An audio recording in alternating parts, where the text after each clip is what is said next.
Election commission मखसूस नशिस्तें PTI को दे। Election commission और पीटीआई की जानिब से वजाहत मांगने पर सुप्रीम कोर्ट के अक्सरियती जजेस ने कहा कि इलेक्शन कमीशन 12 जुलाई का सुप्रीम कोर्ट का फैसला मुकम्मल नाफिज करने का पाबंद है। इलेक्शन एक्ट में तरमीम से अदालत का फैसला गैर मुअस्सर नहीं हो सकता। मुख्तसर हुक्मनामे के बाद इलेक्शन एक्ट में की जाने वाली तरमीम का कोई असर नहीं होगा। अब तफसीली फैसला जारी हो चुका है, इसके लिए मजीद किसी वजाहत की जरूरत नहीं। वजाहत के लिए रुजू का हक इसलिए दिया था कि मुख्तसर हुक्मनामे पर अमल दरामद में कोई परेशानी न हो। फरीकैन की तरफ से उठाए गए तमाम कानूनी और आईनी मामलात को जामे तौर पर निपटा दिया गया है।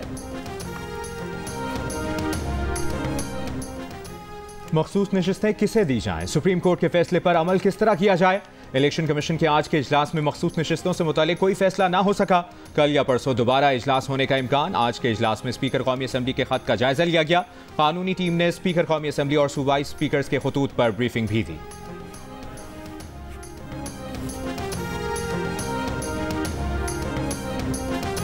शाह जी, ये बताएं कि जो मुत्तफिका ड्राफ्ट है ये क्या तमाम अराकीन जो हैं उनकी तरफ से है? जी, जो ड्राफ्ट को रीड किया गया, बताया गया पॉइंट टू पॉइंट, उस पर सारे मुत्तफिक थे और पीटीआई भी मौजूद थी। तो उनकी एक पॉइंट थी ओवरसीज पाकिस्तान के सिलसिले में, तो उनके लिए भी हमने मुत्तफिका तौर पर रिकमेंड किया कि कल कैबिनेट में। पार्लियामान की खुसूसी कमेटी ने मुजवजा तरमीम का मुसवदा मुतफ़िका तौर पर मंजूर कर लिया। खुर्शीद शाह का दावा। पार्लिमानी कमेटी इजलास के बाद गुफ्तगू में कहा कि कमेटी ने मुतफ़िका तौर पर मंजूर मुसवदे को कल विफाकी काबीना में पेश करने की सिफारिश की है। काबीना की मंजूरी के बाद मुसवदा पार्लियामेंट में पेश किया जाएगा। ओवरसीज पाकिस्तानियों के इलेक्शन लड़ने की शेक काबीना को भेजी गई है।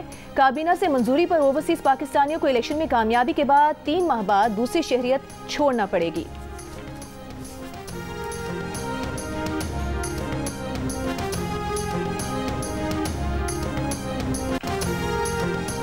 मौलाना फजलुर रहमान से रात गए मुलाकात के बाद बिलावल की फिर मौलाना के घर आमद। बिलावल इस वक्त फजलुर रहमान के घर पहुंचे जब तहरीक इंसाफ का वक्त पहले ही उनसे मीटिंग कर रहा था।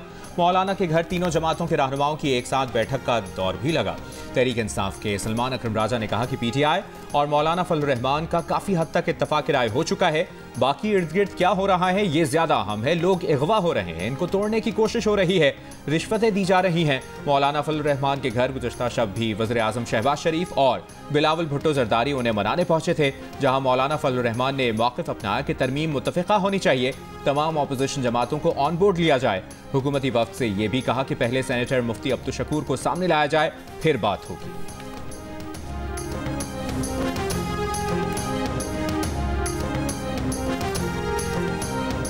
आपको खुशखबरी देना चाह रहा हूँ कि इंशाअल्लाह ये आखिरी वीकेंड होगा जिसमें मैं आपको रिक्वेस्ट करूँगा आप इस्लामाबाद में अपना वीकेंड गुजारें। और ऑफ कोर्स आपको चाहिए भी कि आप अपने कॉन्स्टिट्यूंसीज को टाइम दें, अपने अवाम के साथ टाइम दें। मेरा कोशिश ये होगा कि हम जल्द से जल्द इस आइन साजी के अमल को पार्टीज की कंसेंसस के साथ पार्लियामान से 26th अमेंडमेंट पास किया जाए। Chairman Peoples Party Bilawal Bhutto Zardari ने कहा है कि पीपल्स पार्टी, नून लीग और JUI का तरमीम पर इत्तफाक राय हो चुका था। इत्तफाक राय के बाद जो शिकायत सामने आई है उनकी मजम्मत करते हैं। चेयरमैन पार्लिमानी कमेटी खुर्शीद शाह को शिकायत का जायजा लेना चाहिए। सेनेट और कौमी असम्बली में पीपल्स पार्टी के पार्लिमानी पार्टीज के मुश्तरका इजलास से खिताब में बिलावल भुट्टो जरदारी ने कहा कि हम जल्द ही आईनी तरमीम मंजूर कराने की पोजीशन में होंगे। बिलावल भुट्टो जरदारी ने पीपल्स पार्टी के पार्लियामेंटेरियंस को ये हिदायत भी की कि उन्हें पार्टी की हिदायत के मुताबिक ही आईनी तरमीम में अपने वोट का इस्तेमाल करना होगा।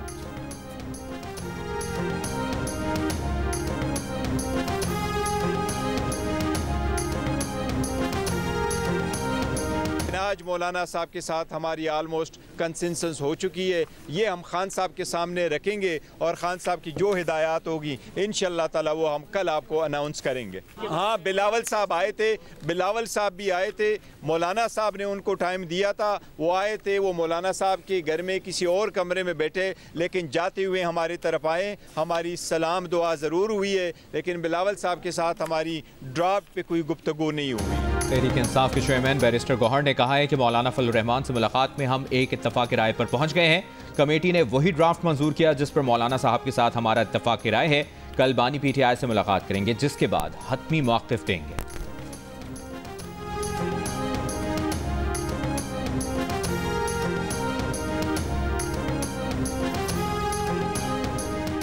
साबिक चेयरमैन सेनेट रजा रबानी ने कहा है विफाकी हुकूमत 26वीं आईनी तरमीम पर सियासी इत्तफाक राय गैर मुस्तहकम करने में मुहतात रहे।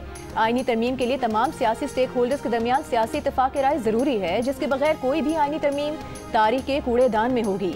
अपने बयान में रजा रबानी ने कहा कि बिलावल भुट्टो जरदारी और मौलाना फजलुर रहमान सियासी इत्तफाक राय की जानिब बढ़ रहे हैं। विफाकी हुकूमत को ज़ब्त का मुजाहरा करना चाहिए। सियासी इत्तफाक राय के बगैर आईनी तरमीम मुतफ़िका आइन को मज़ीद मुतनाज़ बनाएगी और ये विफाक के लिए इंतहाई ख़तरनाक होगा।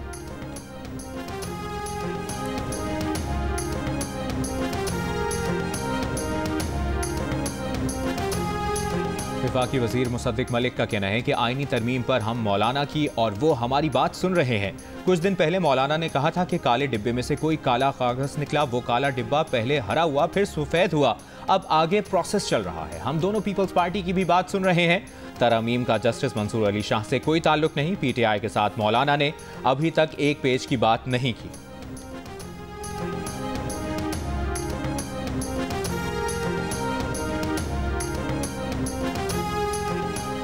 चेयरमैन तहरीक इंसाफ बैरिस्टर गौहर का सुप्रीम कोर्ट की वजाहत पर इजहार इत्मीनान। कहा सुप्रीम कोर्ट की वजाहत के बाद इलेक्शन कमीशन अब फौरी PTI को मखसूस नशिस्तें दे। सुप्रीम कोर्ट जजेस की वजाहत से उम्मीद है कि आइन की बालादस्ती होगी। शाबाश टीम पाकिस्तान, शाबाश। तकरीबन 4 साल बाद होम ग्राउंड पर कामयाबी पर मुबारकबाद। मुल्तान टेस्ट में पाकिस्तान ने इंग्लैंड को 152 रन से हरा दिया। नोमान अली और साजिद खान ने इंग्लैंड को स्पिन के जाल में फंसा दिया। इंग्लिश बैटर्स 297 रन के ताक़ुब में 144 रन पर ढेर हो गए। मैच में नोमान अली ने 11 और साजिद खान ने 9 विकेटें हासिल की। कप्तान चांद मसूद ने कहा कि कंडीशंस देखकर टीम का इंतखाब किया, मकसद एक ही था कि जीत किस तरह हासिल करना है। बेन स्टोक्स ने कहा कि पूरे टेस्ट में स्पिनर्स ने परेशान किया। 3 टेस्ट मैचेस की सीरीज 1-1 से बराबर। तीसरा टेस्ट 24 अक्टूबर से रावलपिंडी में खेला जाएगा। सीरीज के मैच जियो सुपर से बराह रास्त नशर किए जा रहे हैं।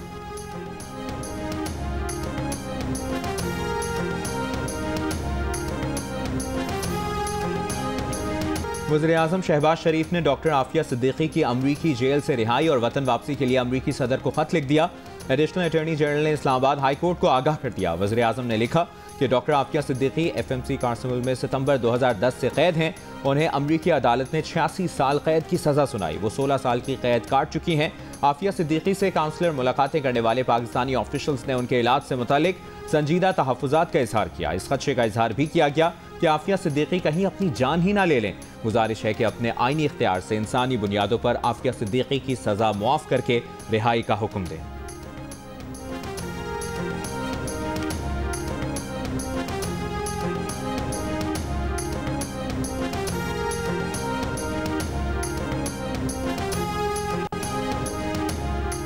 याहिया सिनवार इस्राएली फोर्सेस से लड़ते हुए शहीद हो गए। हमास के नायब सरबराह खलील अल-हया ने याहिया सिनवार की शहादत की तस्दीक कर दी। बेरूत से जारी बयान में कहा कि याहिया सिनवार की शहादत इसराइल के लिए तबाही का पैगाम साबित होगी। शहादत से फ़लस्तीनी मुज़ाहमती तहरीक ने मज़ीद जोश पकड़ लिया है।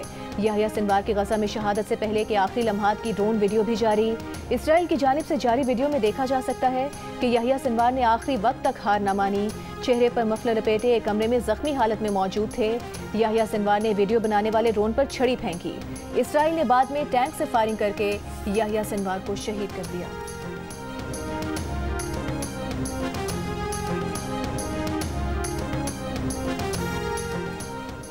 लाहौर के निजी कॉलेज में लड़की से ज्यादती का कोई सबूत नहीं मिला। हंगामा आराई और अफवाह फैलाने वालों का ट्रायल खुसूसी अदालत में किया जाए। वज़ीर आला पंजाब मरियम नवाज को रिपोर्ट पेश कर दी गई। रिपोर्ट में कॉलेज इंतजामिया को मामले से निपटने में नाकाम करार दिया गया। कहा गया कि कोई ऐनी शाहिद नहीं। 28 के करीब तलबा और तालिबात के इंटरव्यू किए। सबने बयान में वाक़े के बारे में इधर उधर से सुनने का बताया। ICU में रहने वाली लड़की से तफसीली बात की। लड़की को 2 अक्टूबर को घर में गिरने से गर्दन में पीछे की जानिब चोट आई। वायरल खबर की तहकीकात के लिए बनाई गई JIT का पहला इजलास आज होगा। IG साहब, वीडियो वायरल होने से ना रोकना आपकी नाकामी है। हिसाब दें, आपने 2 दिन क्यों इंतजार किया? अब बच्चियां सड़कों पर आईं, अगर उन्हें कुछ हो जाता तो कौन जिम्मेदार था? Chief justice Lahore high court justice Aliya Neelum का IG पंजाब से मुकालमा। IG पंजाब ने जवाब दिया कि पुलिस के पास डेटा अपलोड होने से रोकने की अथॉरिटी नहीं। 700 अकाउंट्स ब्लॉक करने की दरखास्त भेजी, मगर FIA ने अब तक कुछ नहीं किया। एडवोकेट जनरल पंजाब ने अदालत को बताया कि 12 अक्टूबर को एक पोस्ट में निजी कॉलेज में तालिबा से मुबैना ज्यादती का वाकया पोस्ट हुआ। ASP कॉलेज प्रिंसिपल से मिले, CCTV वीडियो चेक की। हर बच्चा कह रहा था कि ज्यादती हुई है, मगर किसी के पास कोई सबूत नहीं मिला। दूसरे कैंपस के बच्चे भी पहुंच गए। सब कुछ एक मुनज़्ज़म तरीके से हुआ। अदालत ने रिमार्क्स दिए कि आइंदा खवातीन के कॉलेज में कोई मर्द स्टाफ न हो। अदालत का हालिया वाकयात और सोशल मीडिया पर फेक न्यूज़ फैलने के खिलाफ दरखास्तों पर फुल बेंच बनाने और DG FIA को हालिया वाकयात पर तफ्तीश करके 22 अक्टूबर को फुल बेंच के सामने पेश होने का हुक्म। इस्लामाबाद की अदालत में निजी कॉलेज के खिलाफ एहतजाज के दौरान गिरफ्तार 17 तलबा में से 14 की जमानत मंजूर। 3 तलबा का जुडिशल रिमांड। गुज़िश्ता रोज रावलपिंडी में तलबा एहतजाज के दौरान जलाव घेराव के 8 मुकदमा दर्ज। 1500 से जायद नामालूम अफराद नामजद। 380 से जायद मुजाहिरीन गिरफ्तार किए गए।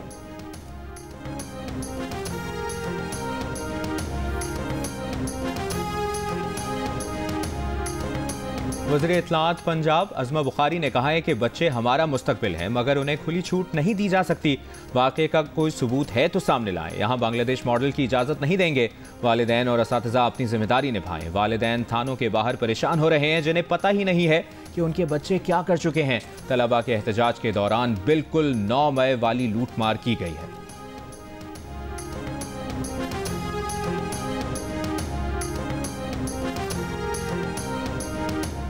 वज़ीर आला पंजाब मरीम नवाज ने नए प्राइस कंट्रोल मैकेनिज्म की मंजूरी दे दी। प्राइस कंट्रोल से मुतालिक इजलास में गंदम और दीगर अजनास की पैदावार, दस्तयाबी और दीगर उमूर के तहत नर्ख मुकर्रर करने, टमाटर, प्याज और दीगर अजनास के लिए मुकामी काश्त बढ़ाने पर जोर। मरीम नवाज ने कहा कि गंदम और आटे के नर्ख के उतार चढ़ाव और मार्केट डायनामिक्स पर कड़ी नजर रखी जाए।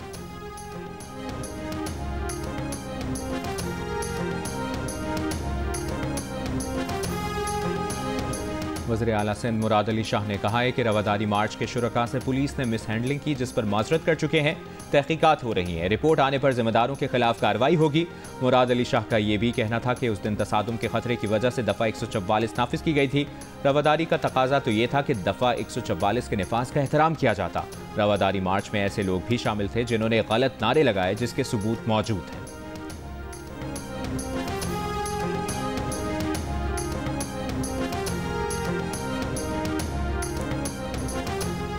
वज़ीर आला बलोचिस्तान सरफराज बुगटी ने chief minister youth skills development programme का इफ्तिताह कर दिया। प्रोग्राम के तहत 30,000 नौजवानों को हुनरमंद बनाकर बैरून मुल्क रोजगार के लिए भेजा जाएगा। तकरीब से खिताब में वज़ीर आला बलोचिस्तान ने कहा कि मैट्रिक में टॉप करने वाले तालिब इल्मों को हुकूमती खर्च पर आला तालीम दी जाएगी। बेरोजगारी एक बड़ा चैलेंज है। मुलाजमत के मौके महदूद हैं।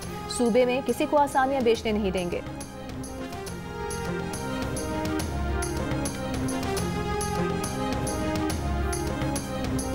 कराची में प्रेस क्लब और एम्प्रेस मार्केट के बाहर PTI के कारकुनों का एहतजाज। पुलिस ने कारकुनों को मुंतशिर कर दिया। रेड जोन को मुख्तलिफ मकामात पर रुकावटें लगाकर बंद कर दिया। लाहौर में कई मकामात पर कंटेनर्स रख दिए गए। मुल्तान में दफ़ा 144 की खिलाफ वर्जी पर PTI के कई कारकुन ज़ेर हिरासत। बुरेवाला और बहावलपुर में भी मकामी रहनुमाओं और कारकुन ज़ेर हिरासत। दफ़ा 144 की खिलाफ वर्जी पर 14 अफराद के खिलाफ मुकदमा दर्ज।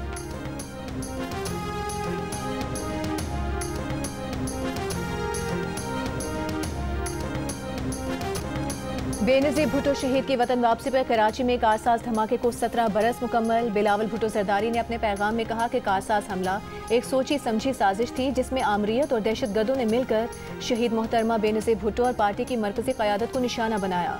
जो लोग दहशतगर्दी और तशद्दुद के जरिए जमहूरियत की आवाज़ दबाना चाहते थे, वो नाकाम हो चुके हैं। कारसाज धमाके में 180 जियालों ने जामे शहादत नोश किया। सानहे की याद में हैदराबाद में पीपल्स पार्टी के जलसे की तैयारियां मुकम्मल। बिलावल भुट्टो जरदारी खिताब करेंगे।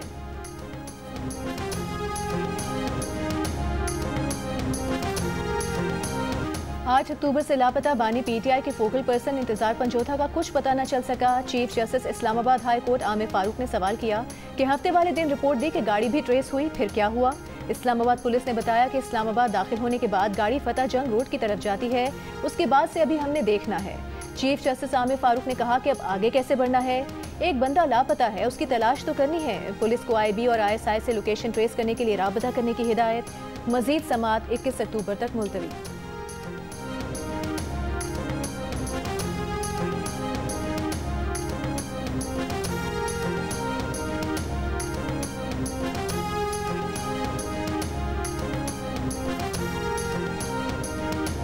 कराची में कल से फिर गर्मी बढ़ने का इम्कान। दर्जा हरारत 38 से 40 डिग्री सेंटीग्रेड तक जाने की पेशगोई। महकमे मौसमियात के मुताबिक शिमाल मगरिब से गर्म और खुश्क हवाएं चलती रहेंगी। 20 और 21 अक्टूबर को थरपारकर और उमरकोट में कहीं कहीं आंधी और बारिश का इम्कान है।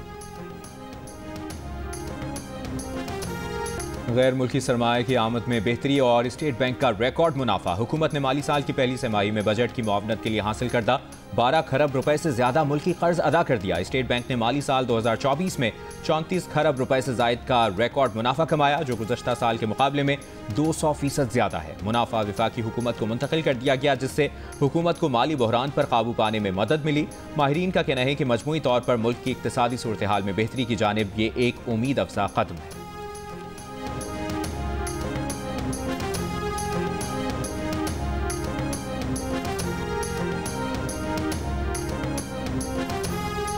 फ़लस्तीन से मेडिकल के तलबा तालिबात की इस्लामाबाद आमद। तर्जुमान वज़ारत सेहत के मुताबिक फ़लस्तीनी तलबा पाकिस्तान के मुख्तलिफ तिब्बी इदारों में तालीम जारी रखेंगे।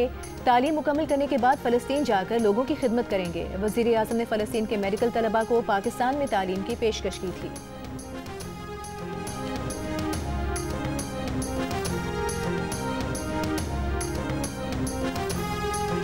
गजा में मुगाजी पनाह गुज़ीन कैंप पर इसराइली हमले में 10 फ़लस्तीनी शहीद हो गए। गुज़श्ता रोज़ जबालिया में एक पनाहगाह पर हमले में बच्चों समेत 28 फ़लस्तीनी शहीद हुए। दूसरी जानिब लबनान में 24 घंटों के दौरान इसराइली हमलों में 45 अफराद शहीद और 179 जख्मी हुए। हिज़्बुल्लाह ने ऐलान किया है कि इसराइल के साथ मुकाबले में एक नए और शदीद मरहले का आगाज़ होगा, जो आने वाले दिनों में मज़ीद वाज़ेह हो जाएगा। अमरीकी वज़ीर ख़ारजा एंटनी ब्लिंकन के सऊदी वज़ीर ख़ारजा और क़तरी वज़ीर आज़म से टेलीफोनिक राबते मशरिक़ वस्ता में तनाज़ा ख़त्म करने पर तबादला ख्याल किया गया।